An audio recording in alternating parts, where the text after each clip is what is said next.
అందరికీ నమస్కారం. గత రాత్రి ఒంగోలులో భూ ప్రకంపనలు ప్రజల్ని భయాందోళనకు గురిచేశాయి.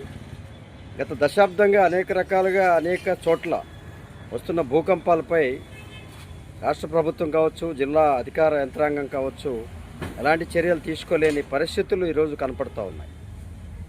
గత దశాబ్దాలుగా ఒక 20-30 సార్లుగా అద్దంకి, చీమకుర్తి, తాళ్ళూరు, ముళ్ళమూరు లాంటి అనేక ప్రదేశాల్లో భూ ప్రకంపనలు జరిగాయి.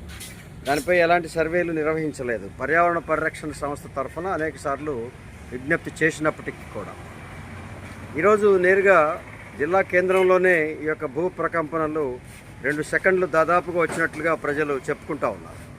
ఇది వాస్తవంగా కూడా మేము నిర్ధారించాం.